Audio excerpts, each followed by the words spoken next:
2 championships, 63 wins. One of the 5 greatest drivers in NASCAR history.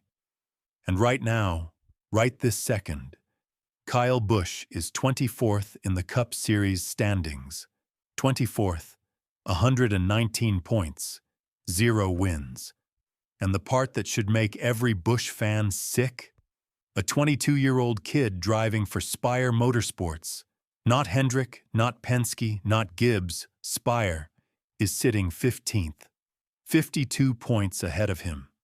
With a fraction of the budget, a fraction of the experience, and apparently all of the results. Something is broken. And after Martinsville, Kyle Busch is letting everyone know he thinks the problem isn't him. Let's start with what just happened. Because Martinsville lit the fuse, Kyle Busch lashed out at Richard Childress Racing after the Cookout 400 at Martinsville. This isn't speculation. This isn't rumor. The story blew up immediately. 13,000 views in 19 hours, nearly 200 views per hour, double the channel's normal rate. When a 2-time champion publicly turns on his own team, the NASCAR world stops and listens. And it's not like this came out of nowhere. The frustration has been building all season. At Las Vegas, Fox Sports reported that Busch raged at Kyle Larson during the Pennzoil 400. Direct quote from the broadcast, "I'll fucking tell him." At Phoenix, Busch's right front tire went flat on lap 93. He lost control and struck the wall in turn 2. Race over, another weekend ruined. And now Martinsville, the last straw, the point where the anger stopped being about other drivers and turned inward, toward his own team. When a driver of Busch's caliber, a guy who has won 63 Cup races, who has 2 championship rings, who was supposed to be the savior of Richard Childress Racing, starts publicly fighting with his own organization, that's not a temper tantrum. That's a marriage falling apart. Now let me introduce you to the other side of this story. Because while Kyle Busch is at war with his own team, there's a kid who's doing something that shouldn't be possible. Carson Hocevar, 22 years old, drives the number 77 Chevrolet for Spire Motorsports. Spire is not Richard Childress Racing. Spire doesn't have the history, the budget, the manufacturer support, or the engineering depth. Spire is the team most fans can't name, and their driver is 15th in the Cup Series standings.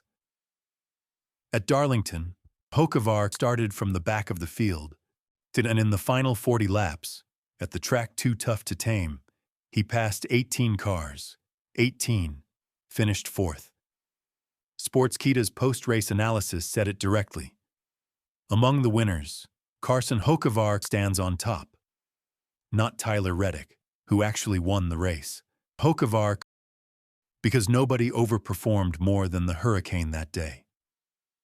At Phoenix, his team had to change the alternator and part of the dashboard before the race. That penalty sent him to the rear of the field. He'd qualified 7th. The speed was there. And from the back, he fought forward, gained positions, banked points. After Phoenix, he'd climbed to 14th in the standings. NASCAR knows what they have. Last November, they launched Rising, a 5-part docuseries on YouTube about the next generation of NASCAR stars. 3 drivers featured. Hocevar was one of them. The sport is telling you, this is the future. Pay attention. Now let me put these 2 drivers next to each other. And I want you to feel how absurd this comparison is. Kyle Busch, 2-time champion, 63 career wins, drives for Richard Childress Racing, one of the most historic teams in the sport. Dale Earnhardt Sr.'s team, current position, 24th, points, 119. Wins, 0. Distance from the chase cutoff, 48 points behind 16th place. Carson Hocevar, 0 championships, 0 career cup wins. drives for Spire Motorsports, a team with a fraction of RCR's resources. Current position, 15th.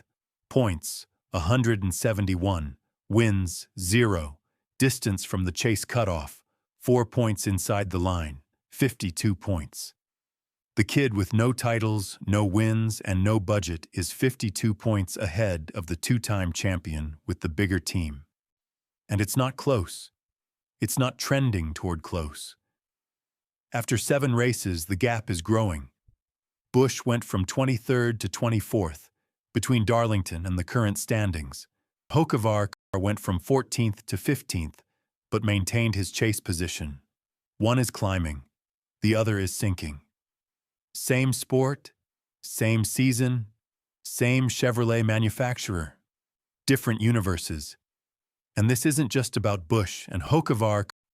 This is about what's happening to NASCAR right now. Because the sport is going through a generational earthquake, and Busch is standing on the wrong side of the fault line. Look at the moves teams are making. Trackhouse Racing replaced Daniel Suarez, a veteran with Cup wins, with Connor Zilisch, a 19-year-old who was runner-up in the O'Reilly Auto Parts Series. Hendrick Motorsports is developing younger talent through their pipeline. 23XI Racing built around Tyler Reddick, who's dominating at 29 years old. The investment is flowing toward youth, speed, potential, upside, not legacy. And then the format changed. The new 2026 Chase rewards consistency over 26 regular season races. No win and you're in. No miracle Sundays. Just accumulate points week after week. That format is perfect for a young driver who can grind top 15s and bank points quietly. Exactly what Hocevar is doing. And it's brutal for a veteran who relies on his reputation, his experience, and occasional flashes of brilliance to stay relevant. Exactly what Busch has been reduced to. Kyle Busch won his championships in 2015 and 2019 with Joe Gibbs Racing, one of the best organizations in the sport. He moved to RCR in 2023 expecting to bring that championship DNA with him. But RCR isn't JGR. The resources aren't the same. The engineering depth isn't the same. And the results have reflected that from day one. 24th after 7 races in 2026 is the lowest point of Busch's Cup career. And at 39 years old, with the sport investing in 22-year-olds, the question isn't whether Busch can turn this around. The question is whether anyone is waiting for him to. Let me give you the cold math. Because the math doesn't care about 63 wins or 2 championships. Busch needs to make up 48 points to reach 16th place. 48 points with 19 regular season races remaining. That's about 2.5 points per race better than the driver currently holding 16th, Daniel Suarez at 167. Sounds doable, right? But here's the problem. Busch isn't just racing Suarez. He's racing McDowell at 17th with 158. Cindric at 18th with 149. Chastain at 19th with 136. Allmendinger at 20th with 134. 5 drivers ahead of him who are also fighting for those same positions. And the guys inside the chase? They're not slowing down. Hocevar at 15th with 171. SVG at 14th with 174. Every point they score pushes the cutoff line higher. Busch isn't chasing a fixed target. He's chasing a target that moves away from him every week. One win would change everything. 55 points. That'd launch him from 24th to probably 16th or 17th overnight. But he hasn't won in 2026. He hasn't won in a long time. And winning requires a car capable of winning.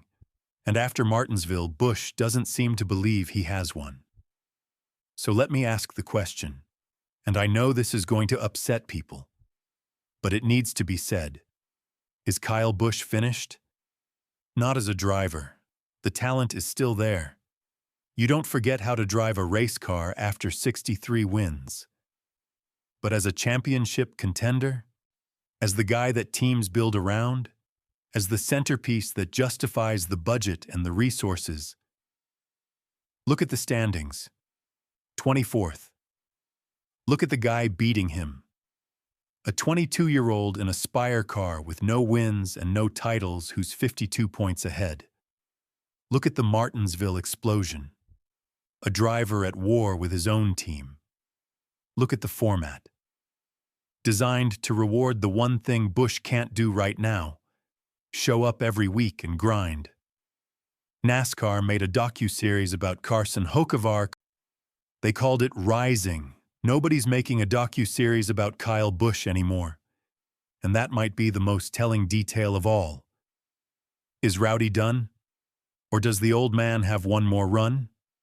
Comments. Like. Subscribe. See you tomorrow.